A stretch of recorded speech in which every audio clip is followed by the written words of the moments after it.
Alhamdulillah, Alhamdulillahilladzi anzala sakinata fi qulubil mu'minina liyazdadu imanan ma'a imanihim walillahi junudus samawati wal ardh wa kana Allahu 'aliman hakima. Asyhadu an la ilaha illallah wahdahu la syarika lah wa asyhadu anna Muhammadan 'abduhu wa rasuluhu al-mab'uts rahmatan lil 'alamin. Allahumma shalli wa sallim 'ala hadzal nabiyil karim habibina wa syafi'ina wa maulana Muhammadin wa 'ala alihi wa ashabihi wa man ittaba'a hudallah ila yaumiddin. Amma ba'du. Faya ayyuhal hadirun rahimakumullah, ittaqullaha haqqa tuqatih wa la tamutunna illa wa antum muslimun. Faqala ta'ala fi ayatin ukhra, a'udzu billahi minasyaitonir rajim, bismillahirrahmanirrahim. Fattaqullaha mastata'tum wasma'u wa ati'u wa anfiqu khairan min anfusikum wa man yuqa shuhha nafsihi fa ulaika humul muflihun. Shadaqallahul azim. Ma'asyiral muslimin wa zumratal mu'minin, sidang Jumat Masjid Rabbani rahimakumullah. Alhamdulillah, kita panjatkan puja dan puji syukur kehadirat Allah Subhanahu wa taala.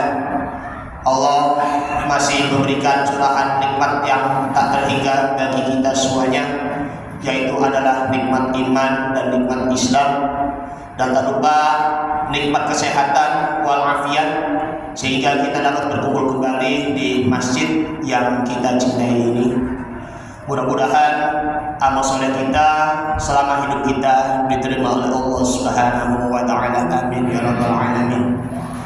Salawat dan salam marilah kita haturkan kepada suri tauladan kita, uswatun hasanah kita, Nabi Muhammad sallallahu alaihi wasallam, serta keluarganya, para sahabatnya, dan tentunya juga kepada para pengikutnya.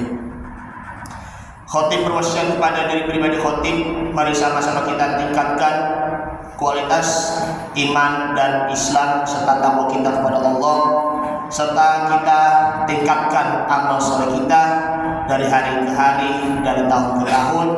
Mudah-mudahan iman kita akan selalu meningkat dan selalu senantiasa diberi perlindungannya dari Allah Subhanahu wa taala. Amin ya rabbal alamin. Dalam hadis Nabi Muhammad sallallahu alaihi wasallam, hadis yang diriwayatkan oleh Imam Abu Dawud dari sahabat Abdullah bin Abbas radhiyallahu anhuma, beliau adalah salah seorang sepupunya dari Nabi Muhammad sallallahu alaihi wasallam. Abbas itu adalah pamannya Nabi Muhammad. Abbas itu adalah seorang kakaknya dari ayah Nabi Muhammad, yaitu yang bernama adalah Abdullah. Bahwa Nabi Muhammad SAW bersabda, al-jannatu mustaqatun ila arba'ati nafar, bahwa ada 4 golongan yang dirindukan oleh surga. 4 golongan yang dirindukan oleh surga, kita semuanya pasti rindu dengan surga. Surga juga merindukan kita. Bagaimana caranya kita mendapatkan surganya? Jangan cuma hanya sekedar rasa rindu saja, akan tetapi malah terseret ke dalam api neraka. Na'udzubillah summa na'udzubillah. Yang pertama yakni adalah talil Quran, yaitu adalah membaca Al-Qur'anul Karim. Al-Quran merupakan kalamullah yang diturunkan kepada Nabi Muhammad melalui perantaraan malaikat Jibril sebagai Al-Furqan, menjelaskan antara hak dengan yang batil, mana yang benar dan juga mana yang salah. Kita membaca Al-Quran agar mendapatkan syafaatnya di yaumil qiyamah nanti. Sabda Nabi Muhammad SAW, Iqra'ul Qur'ana fa innahu yati yaumal qiyamati syafi'an li ashabihi. Nabi bersabda, bacalah Al-Qur'anul Karim karena sesungguhnya akan diberi syafaat ataupun pertolongan bagi para pembacanya. Jadi Al-Quran itu bukan hanya sekedar dibaca saja, akan tetapi dipahami, diresapi, dan juga dihayati dalam kehidupan sehari-hari. Nabi Muhammad SAW, beliau adalah uswatun hasanah kita. Akhlaknya Rasulullah SAW yakni adalah Al-Quran. Kita selaku umatnya pun juga harus mengikuti teladan beliau agar kita bisa meneladani akhlak Al-Quranul Karim, menjadi orang-orang yang selalu berperilaku mulia, berakhlakul karimah, dan juga mempunyai adab, baik adab terhadap Allah, adab terhadap diri sendiri, adab terhadap manusia yang lainnya, maupun juga adab terhadap lingkungan. Selain itu, Al-Quran dinyatakan sebagai asyifa, sebagai obat untuk hati dan juga jasmani. Dan kalau misalnya di antara kita pun ada yang sakit, maka firman Allah Subhanahu wa taala, wa idza maridtu fa huwa yashfi. Dan jikalau aku sakit, maka Allah taala akan mengobati aku. Membaca suratul Fatihah ketika kita membacakan di dalam sebuah wadah air, lalu ketika kita minum sebanyak 3 kali, maka insya Allah itu akan menjadi sembuh, dan sembuh total, dan semua penyakit-penyakitnya itu akan menjadi hilang dan lenyap. Rugi kalau kita tidak membaca Al-Quranul Karim, jikalau ketika kita sedang dilanda kesedihan ataupun kegalauan ataupun juga kebimbangan. Jikalau galau, bimbang ataupun sedih, ingat firman Allah Subhanahu wa taala dan jangan lupa membaca Al-Qur'anul Karim.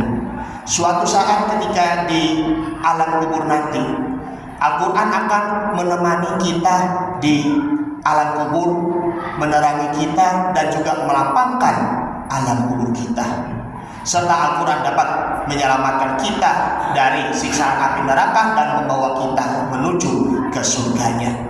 Tak lupa rumah-rumah kita selalu dihiasi dengan Al-Quranul Karim agar rumah-rumah kita senantiasa diterangi dengan membaca Al-Quran. Kemudian yang kedua yakni adalah wahafizil lisan, yaitu adalah menjaga lisan kita. Nabi SAW bersabda dalam hadisnya yang sudah populer, yang sering kita dengar, bahwa man kana yu'minu billahi wal yaumil akhir falyaqul khairan aw liyasmut. Barang siapa yang beriman kepada Allah dan Rasulnya, maka hendaklah kita berkata baik ataupun diam. Mengeluarkan ucapan-ucapan itu pasti ada doanya. Mengeluarkan perkataan-perkataan yang baik di situ pasti ada hikmahnya. Oleh karenanya, hindari dari perkataan-perkataan yang keji dan mungkar. Di zaman sekarang kan, yakni di sosial media, masih banyak yang terjadi ujaran-ujaran kebencian, menyebarkan berita-berita hoax, sehingga menimbulkan kegaduhan, menimbulkan keresahan masyarakat, dan juga menimbulkan terpecah belah. Kalau kita tidak bisa mengucapkan perkataan yang baik, baik itu dari lisannya maupun juga dari ketikan-ketikannya di media sosial, baik itu yang di Facebook, di Instagram, di Twitter, di WhatsApp dan lain sebagainya. Lidah itu memang dapat menyakiti hati seseorang, bahkan itu lebih tajam dibandingkan dengan sebuah jarum.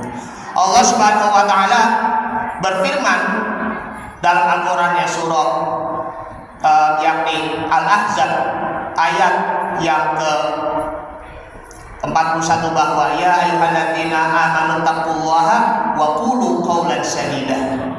Wahai orang-orang yang beriman, hendaklah kalian bertakwa kepada Allah Subhanahu wa taala dengan perkataan-perkataan yang sebaik-baiknya, perkataan-perkataan yang mulia.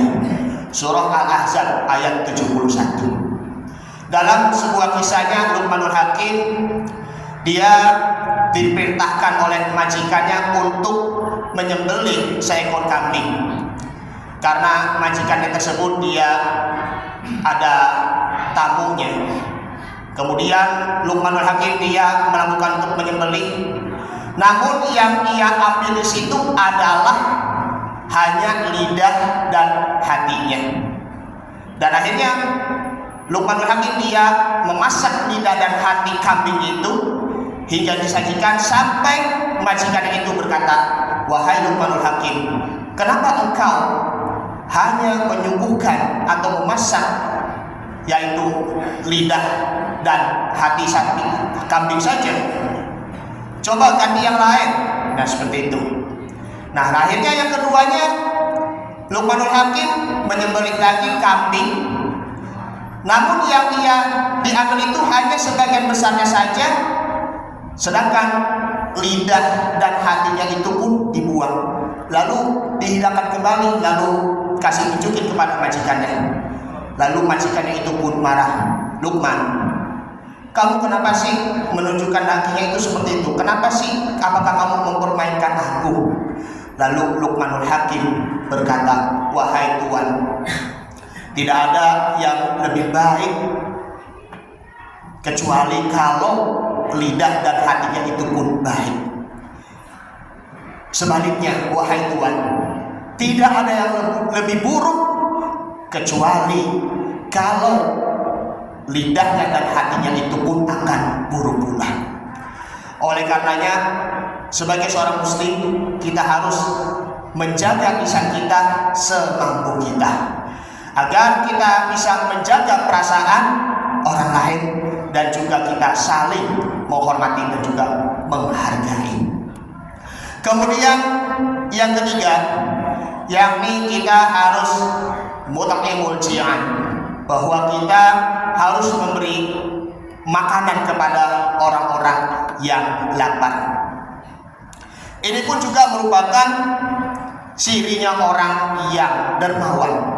Sabda Nabi Muhammad SAW dalam hadisnya bahwa as-safiyu qaribun minallahi qaribun minal jannah wa ba'idun minan nar. Orang-orang yang dermawan itu yakni dekat dengan Allah, dekat dengan surga dan jauh dari api neraka. Sebaliknya, wal bakhilu ba'idun minallah, ba'idun minal jannah wa qaribun minan nar.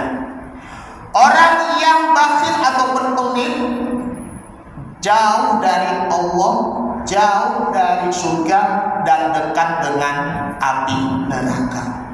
Jangan takut sedekah disebabkan karena hartanya berkurang. Jangan takut sedekah disebabkan karena kita menjadi orang miskin. Jangan takut juga sedekah disebabkan karena semua harta-harta yang kita punya itu akan menjadi lenyap semua, hilang semuanya. Tidak. Pasti Allah Subhanahu wa taala akan menggantikannya yang lebih baik. Kita selalu gemar bersedekah, walaupun cuma hanya seberapa, entah itu 5.000, 10.000, 50.000 maupun juga 100.000, maka tentunya kita menjadi orang-orang yang mutasaddiqin. Jadilah kita menjadi orang-orang yang mutasaddiqin. Tentunya pahalanya orang sedekah itu akan terus mengalir nanti sampai di akhirat nanti. Ketika masih hidup ataupun yang ketika kita sudah sampai mati di alam kubur, pahala sedekah itu akan tetap mengalir terus-menerus. Berzakat pun juga jangan lupa untuk menumbuhkan iman kita dan juga untuk menumbuhkan solidaritas kita antara diri kita dan juga masyarakat, dan juga untuk menumbuhkan persaudaraan antar sesama kaum muslimin wal muslimat. Mengenai kita nanti mau ibadah kurban nantinya, ada yang kurban kambing, kurban sapi, yang mendapatkan kurbannya nanti mendapatkan pahala, yang membagikan daging-daging kurban kepada orang-orang fakir miskin pun itu juga mendapatkan pahala kurban dan juga mendapatkan pahala sedekah untuk orang-orang yang lebih membutuhkan. Insya Allah nilai pahala kurban maupun sedekah di bulan Idul Adha nantinya akan diterima oleh Allah Subhanahu wa taala. Amin ya rabbal alamin. Yang terakhir, yang keempat, yaitu wasaimi fi syahr Ramadan, berpuasa di bulan suci Ramadan. Kemarin 2 bulan yang lalu kita melewati di bulan suci Ramadan. Apa terkesannya di bulan suci Ramadan? Apakah cuma hanya sekedar kita berpuasa saja? Tidak. Kita beribadah di bulan suci Ramadan hampir tiap hari. Dari awal tanggal 1 Ramadan sampai tanggal 30 hari Ramadan atau 29 Ramadan, kita tiap hari melakukan ibadah sholat tarawih ataupun sholat witir. Kita hampir tiap hari membaca Al-Quran Karim. Bagaimana nanti setelah di bulan Ramadan? Setelah di bulan Ramadan, apakah di bulan Syawal kemarin ataupun di sekarang ini bulan Zulqa'dah, apakah kita masih untuk membiasakan diri untuk berpuasa ataupun kita membaca Al-Quranul Karim? Ini pertanyaan kita, menjadikan sebagai introspeksi diri kita. Bulan Zulhijjah nanti kita kembali lagi untuk berpuasa, puasa tarwiyah di tanggal 8 Zulhijjah maupun di tanggal 9 Zulhijjah, yaitu puasa Arafah. Kita disunahkan untuk puasa 2 hari berturut-turut di bulan Zulhijjah, tanggal 8 maupun tanggal 9 Zulhijjah. Itu pun kita akan mendapatkan pahalanya, mendapatkan pahala setara dengan mendapatkan pahala haji dan umroh. Tentunya mari sama-sama kita membiasakan diri untuk berbanyak amal puasa kita setelah di bulan suci Ramadan. Di bulan Syawal yang kemarin yang kita kerjakan puasa selama 6 hari, maupun nanti di bulan Zulhijjah nanti puasa tarwiyah maupun puasa Arafah, agar mudah-mudahan mendapatkan nilai puasa kita, pahala kita akan menjadi sempurna dan sempurna. Amin amin ya rabbal alamin. Ini saja yang Al-Fakir sampaikan, mudah-mudahan bermanfaat. Mari sama-sama kita kembali lagi untuk membaca Al-Quranul Karim. Mari sama-sama kita untuk perbaiki diri kita yang dari tadinya berkata bohong menjadi berkata yang jujur, dan yang tadinya kita kurang sedekahnya menjadi tambah sedekahnya, yang tadinya kurang puasanya akan menjadi tambah puasanya, yang tadinya kurang giat puasanya akan menjadi tambah giat dalam beribadah puasa. Amin amin ya rabbal alamin. Ini saja yang Al-Fakir sampaikan, mudah-mudahan bermanfaat. Barakallahu fi wa lakum fil Qur'anil Karim wa nafa'ani wa iyyakum fihi minal ayati wa dzikril hakim wa taqabbala minni wa minkum tilawatahu innahu huwas samiul alim. Aqulu qouli hadza fastaghfirullahal azim li wa lakum wa lisa'iril muslimina wal muslimat wal mu'minina wal mu'minat fastaghfiruhu innahu huwal ghafurur rahim. Allahumma shalli ala sayyidina Muhammad wa ala ali sayyidina Muhammad. Allahumma salli wa sallim wa barik alaihi.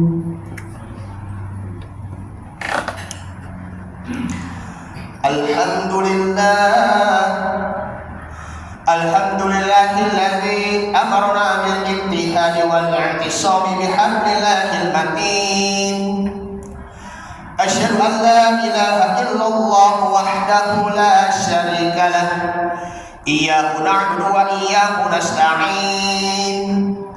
Wa asyhadu anna Muhammadan 'abduhu wa rasuluhu al-mab'uts rahmatan lil 'alamin. Allahumma shalli wa sallim ala hadzal nabiyil karim habibina wa syafi'ina wa maulana Muhammad sallallahu alaihi wasallam wa ala alihi wa وصحبه والتابعين أجمعين. أما بعد فيا عباد الله اتقوا الله ما استطعتم وسارعوا إلى مغفرة رب العالمين. واعلموا أن الله تعالى أمركم بدأ فيه بنفسه وسنى بملائكة المسبحة القدس فقال تعالى: إن الله وملائكته يصلون على النبي يا أيها الذين آمنوا صلوا عليه وسلموا تسليما. اللهم صل على محمد وعلى آل محمد كما صليت على إبراهيم وعلى آل إبراهيم وبارك على محمد وعلى آل محمد كما باركت على إبراهيم وعلى آل إبراهيم إنك حميد مجيد. وارض الله على أربعة الخلفاء الراشدين أبي بكر وعمر وعثمان وعلي وعلى بقية الصحابة والتابعين والتابعين ومن تبعهم بإحسان إلى يوم الدين وعلينا معهم برحمتك يا أرحم الراحمين. اللهم اغفر للمؤمنين والمؤمنات والمسلمين والمسلمات الأحياء منهم والأموات إنك سميع قريب مجيب الدعوات ويا قاضي الحاجات. اللهم بلغ قراننا إلى بيت الحرام مرة بعد مرة. اللهم بلغ قراننا إلى زيارة رسول الله صلى الله عليه وسلم في مسجد النبوي مرة بعد مرة. اللهم أعنا على ذكرك وشكرك وحسن عبادتك. ربنا اغفر لنا ذنوبنا ولوالدينا وارحمهم كما ربونا صغارا. ربنا آتنا في الدنيا حسنة وفي الآخرة حسنة وقنا عذاب النار. عباد الله إن الله يأمركم بالعدل والإحسان وإيتاء ذي القربى وينهى عن الفحشاء والمنكر والبغي يعظكم لعلكم تذكرون. فاذكروا الله العظيم يذكركم واشكروه على نعمه يزدكم ودعوه يستجب لكم ولذكر الله أكبر والله يعلم ما تصنعون. أقم الصلاة.